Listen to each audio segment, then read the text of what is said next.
வணக்கம் நண்பர்களே. இந்த வீடியோல எத பத்தி பார்க்க போறோம் அப்படின்னு பார்த்தீங்கன்னா, சூப்பர் ஸ்டார் ரஜினிகாந்த் அவர்களுடைய 173வது படம். அதாவது தலைவர் 173 படத்தினுடைய டைரக்டர் யார் அப்படின்ற ஒரு அப்டேட் வந்து இப்போ ராஜ்கமல் ஃபிலிம் இன்டர்நேஷனல் அவங்க வந்து அறிவிச்சிருக்காங்க. அது யாரு அப்படின்றத இந்த வீடியோல டீட்டெயிலா பார்க்கலாம்.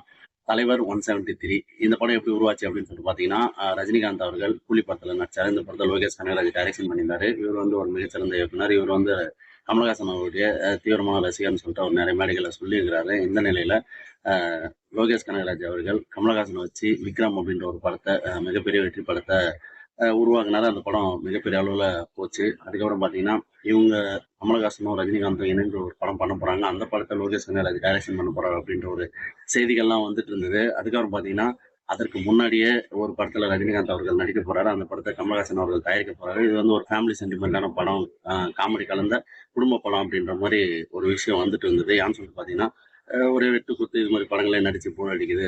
ஒரு நல்ல படம் தமிழ் மக்களுக்கு ஒரு காமெடியான குடும்ப பாங்கான ஒரு படத்தை நடிக்கணும் அப்படின்றது ரஜினிகாந்துடைய ஆசை. அதனால இந்த முடிவு எடுத்திருக்கிறாரு அப்படின்ற ஒரு அப்டேட் வந்து வந்துட்டு இருந்தது. திடீர்னு பாத்தீங்கன்னா அபிஷியலா ராஜ்கமல் ஃபிலிம் இன்டர்நேஷனல் ஒரு அப்டேட் வந்து விட்டாங்க. அது என்னன்னு பாத்தீங்கன்னா, சுந்தர் சி இந்த படத்தை டைரக்ஷன் பண்ண போறாரு. இதுதான் தலைவர் 173.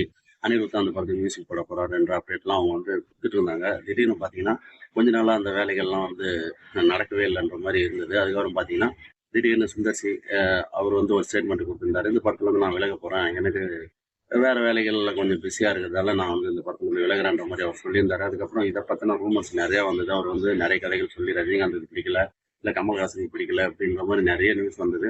கடைசியா வந்து கமலஹாசன் அவர்கள் என்னுடைய ஹீரோவுக்கு எந்த கதை பிடிக்குதோ அது வரைக்கும் நான் தேடிட்டு இருப்பேன். தேடி அடுத்த டைரக்டர் முடிவு பண்ணுவேன். அது புதிய இயக்குனராக கூட இருக்கலாம் அப்படின்ற மாதிரி அவர் சொல்லியிருந்தாரு. புதிய இயக்குனராக கூட இருக்கலாம் அப்படின்னு சொன்ன உடனே பார்க்கிங் டைரக்டர் ராம்குமார், அதுக்கப்புறம் ஜெய்சிங் பெரியசாமி, இன்னும் நிறைய டைரக்டர்கள் கே.எஸ். ரவிக்குமார் கூட இயக்கலாம்னு ஒரு விஷயம் சொன்னாங்க. அதுக்கப்புறம் பாத்தீங்கன்னா நிறைய நம்ம கருப்பு படத்தை இயக்கியிருக்கிற ஆர்ஜே பாலாஜி அவரு கூட இயக்கிறதெல்லாம் தகவல்லாம் வந்தது. அதுக்கப்புறம் பாத்தீங்கன்னா இடையில ஒரு டைரக்டர் வந்து பேர் அடிபட்டது. இப்ப எல்லாமே போயிட்டு இப்ப சிபி சக்கரவர்த்தி இந்த படத்தை இயக்க போறான்னு சொல்லிட்டு அபிஷியலா ராஜ்கமல் பிலிம் இன்டர்நெட்ல அறிவிச்சிருக்காங்க. கமலஹாசனும் அந்த ட்வீட்டை போட்டிருக்காரு. அமெரிக்க மீடியா, ஹோம் ஸ்கிரீன் என்டர்டைன்மெண்ட், அதுக்கப்புறம் வந்து கமலஹாசன், மகேந்திரன் சொல்லி ஒரு 4 பேர் சேர்ந்து இந்த படத்தை தயாரிக்கிறாங்க. இப்போ வந்து இந்த அறிவிப்பை கொடுத்துருக்காங்க. அது மட்டும் இல்ல, தலைவர் நிரந்தரம்னு சொல்லிட்டு ராஜ்கமல் பிலிம்ல அவங்களே வந்து அறிவிச்சிருக்கிறாங்க. இதெல்லாம் வந்து கமலஹாசன் ஒரு உச்ச நட்சத்திரம். ஸோ அவருக்கு போட்டியாக இருக்கிற ரஜினிகாந்தை வச்சு படம் தயாரிக்கிறாரு. ஆனா அவர் வந்து ஒரு மற்ற எல்லா ப்ரொடியூசரும் போடுற மாதிரியே போட்டு எனக்கு ஈவோ இல்லை அப்படின்றத காட்டியிருக்கிறாரு. ஏற்கனவே சமகாலத்துல அவங்க வந்து ரொம்ப நாளாவே வந்து நண்பர்களா இருந்துட்டு இருக்காங்க. வெளி உலகத்திலையும் சினிமா உலகத்திலையும் சரி, இல்ல நிஜ உலகத்திலையும் சரி. இப்போ வந்து அதை வந்து நிரூபிச்சிருக்கிறாங்க அப்படின்னு சொல்லலாம்.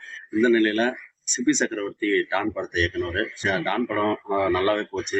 100 கோடி வசூல் அந்த படம் தந்தது அப்படின்னு சொல்லிட்டு எல்லாருமே சொல்லிட்டு இருந்தாங்க. இந்த நிலையில அவர் வந்து அடுத்ததா சிவகார்த்திகேயன் வச்சுதான் ஒரு படம் பண்ண போறான்னு சொல்லிட்டு தகவல் வந்துட்டு இருந்தது. இப்போ வந்து பாத்தீங்கன்னா திடீர்னு அவர் வந்து உள்ள வந்திருக்கிறாரு. அவரே வந்து இந்த இந்த படத்துடைய அப்டேட்டை வந்து கொடுத்துருக்கிறாரு. நான் ஒரு சின்ன டவுன்ல இருந்து வந்தேன். அதுக்கப்புறம் நான் வந்து ரஜினிகாந்தோட தீவிர ரசிகன். இதெல்லாம் நடக்குமான்னு சொல்லிட்டு ஒரு கனவுல இருந்தேன். அந்த நாள் இன்னைக்கு நடந்துச்சு அப்படின்னு சொல்லிட்டு அவர் தெரிவிச்சிருக்கிறாரு. இது வந்து வேற லெவலா இருக்கும் அப்படின்றத வந்து அவர் சூசகமா சொல்லியிருக்கிறாரு. அதனால வெறித்தனமா இறங்கி பண்ணக்கூடாத சம்பவம். அதே போல ஒரு வீடியோ வெளியிட்டிருக்கிறாங்க. இந்த தலைவர் 173 வீடியோ. ஸோ அது வந்து ரொம்பவே நல்லா இருந்தது. அதுல ஒரு பாடலும் வந்து நீ இறங்கி வந்தா கலவரம், அதுக்கப்புறம் நீ கை சொதுக்குனா எல்லாமே நிலவரன்ற மாதிரி இந்த பாடல் வந்து ரஜினிகாந்துக்கே உரித்தான ஒரு ஸ்டைல்ல இருக்கு. இந்த படம் வந்து மிகப்பெரிய பிளாக் பஸ்டர் ஆகும்னு சொல்லிட்டு எல்லாருமே கணிச்சிட்டு இருக்காங்க. ஏன்னா இந்த காம்போ வந்து சூப்பரா இருக்கும். சிபி சக்கரவர்த்தி நல்லா பண்ணுவாருன்னு சொல்லிட்டு, அதே போல அனிருத் கூட ஒர்க் பண்றது எனக்கு ரொம்ப சந்தோஷம்னு சொல்லி நம்ம சிபி சக்கரவர்த்தி சொல்லியிருக்கிறாரு. ஆனால் அனிருத் தான் அந்த படத்துக்கு மியூசிக் டைரக்டர். ஸோ ஒரு போஸ்டையும் வந்து அவங்க ஷேர் பண்ணியிருந்தாங்க அந்த 173 அப்டேட்ல. ஸோ அதில் வந்து 4 சைடும் வந்து கத்திரிக்கோள் வச்சிருக்கிறாங்க. கீழே வந்து துணி இருக்கு. அதுக்கப்புறம் ஊசி நூலோட ஒரு பெரிய ஊசி இருக்கு, நூல் இருக்கு. சைடில் வந்து பார்த்தீங்கன்னா தான் முக்கியமான விஷயம் இருக்கு. அதில் வந்து ஒரு துப்பாக்கியும் கன்னும் இருக்கு. ஸோ கடைசியா வந்து அவங்க போட்ட அந்த matter, every family has a hero, every hero has a family. அதாவது ஒரு ஹீரோவுக்கும் ஒரு ஃபேமிலி இருக்கும், ஒவ்வொரு ஹீரோவுக்கும் ஒரு ஃபேமிலி இருக்கும்.